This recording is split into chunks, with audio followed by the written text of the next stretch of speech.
तर पुण्यामध्ये पोलीस प्रशासनाकडनं भरतीसाठी आलेल्या मुलींच्या रांगेतील नियोजनामध्ये गोंधळ उडालाय। गेटवरती झालेल्या गर्दीमुळे लोखंडी गेट तुटून पडला आणि त्यावरनं मुली आतमध्ये पळत सुटल्या। यावेळेला चेंगराचेंगरी झाली। अनेक मुलींच्या पायाला गंभीर दुखापतही झाली। यावेळेला पालक संतप्त झाले।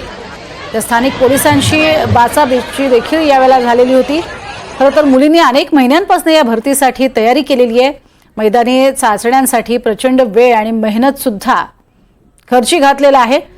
भरती ही 2022-23 मधील पुणे कारागृह पोलीस भरती म्हणून रखडलेली आहे। एकूण 513 जागांसाठी ही रखडलेली भरती पार पडते आणि यासाठी 3000 मुलींची गर्दी ही पाहायला मिळाली आहे। इतर पोलीस भरती प्रक्रिया पूर्ण होऊन निवड झालेल्या उमेदवारांना नियुक्ती पत्रही देण्यात आली आहेत। मात्र पुणे कारागृह पोलीस भरतीचा अजूनही ठोस निर्णय होत नव्हता।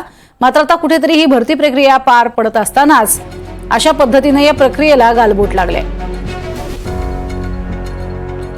सर्वांना 11 ते 12 वाजतापासून बसून ठेवलेल्या रात्रभर बसलेल्या मुली यांनी स्वतः 10-20 काढायला पाहिजे।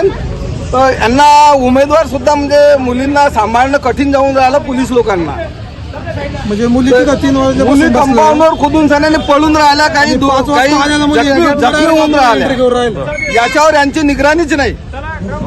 आणि वरून पालकांना मोडून पलीकडे लोक गेले का मुली? हो यांचा सांभाळच नाही पोलीस लोकांचा काही। यांचं नियोजन काही नाही, पालकांना दोषी ठरवितो बघ। आणि पालक सर्व बाहेर रोडला, पालकांचा दोष कोणताच नाही।